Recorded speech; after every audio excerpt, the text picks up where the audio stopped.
Acts chapter 23.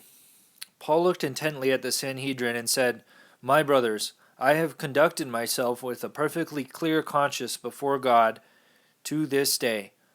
The high priest Ananias ordered his attendants to strike his mouth. Then Paul said to him, God will strike you, you whitewashed wall. Do you indeed sit in judgment upon me according to the law, and yet in violation of the law order me to be struck? The attendant said, Would you revile God's high priest? Paul answered, Brothers, I did not realize he was the high priest, for it is written, You shall not curse the ruler of your people. Paul was aware that some were Sadducees and some Pharisees, so he called out before the Sanhedrin, My brothers, I am a Pharisee, the son of Pharisees. I am on trial for hope in the resurrection of the dead. When he said this, a dispute broke out between the Pharisees and Sadducees, and the group became divided. For the Sadducees say there is no resurrection or angels or spirits, while the Pharisees acknowledge all three. A great uproar occurred, and some scribes belonging to the Pharisee party stood up and sharply argued, We find nothing wrong with this man. Suppose a spirit or angel has spoken to him? The dispute was so serious that the commander, afraid that Paul would be torn to pieces by them, ordered his troops to go down and rescue him from their midst and take him into the compound.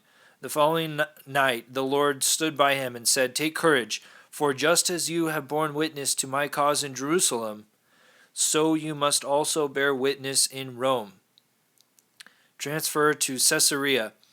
When day came, the Jews made a plot and bound themselves by oath not to drink or eat until they had killed Paul. There were more than 40 who formed this conspiracy.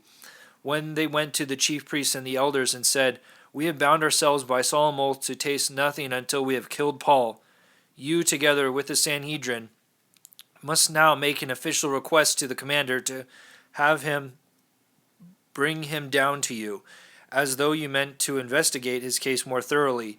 We, on our part, are prepared to kill him before he arrives. The son of Paul's sister, however, heard about the ambush, so he went and entered the compound and reported it to Paul. Paul then called one of the centurions and requested, Take this young man to the commander.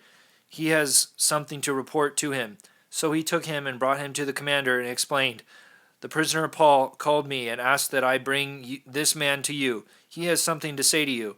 The commander took him by the hand, drew him aside, and asked him privately, What is it that you have reported to me? He replied, The Jews have conspired to ask you to bring Paul down to the Sanhedrin tomorrow, as though they meant to inquire about him more thoroughly. But do not believe them. More than 40 of them are lying in wait for him. They have bound themselves by oath not to eat or drink until they have killed him. They are now ready and only wait for your consent. As the commander dismissed the young man, he directed him, Tell no one that you gave me this information. Then he summoned 2 of the centurions and said, Get 200 soldiers ready to go to Caesarea by 9 o'clock tonight, along with 70 horsemen and 200 auxiliaries. Provide mounts for Paul to ride and give him safe conduct to Felix the governor. Then he wrote a letter with this content, Claudius Lysias, to his excellency the governor Felix, greetings. This man, seized by the Jews and about to be murdered by them, I rescued after intervening with my troops when I learned that he was a Roman citizen. I wanted to learn the reason for their accusations against him, so I brought him down to their Sanhedrin. I discovered that he was accused in matters of controversial questions of their law, and not of any charge deserving death or imprisonment. Since it was brought to my attention that there will be a plot against the man, I am sending him to you at once, and have also notified his accusers to state their case against him before you. So the soldiers, according to their orders, took Paul and escorted him by night to Antipatris. The next day they returned to the compound, leaving the horsemen to complete the journey with him. When they arrived in Caesarea, they delivered the letter to the governor and presented Paul to him.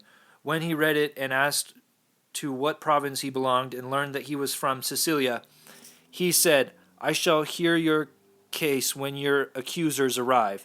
Then he ordered that he be held in custody in Herod's praetorium.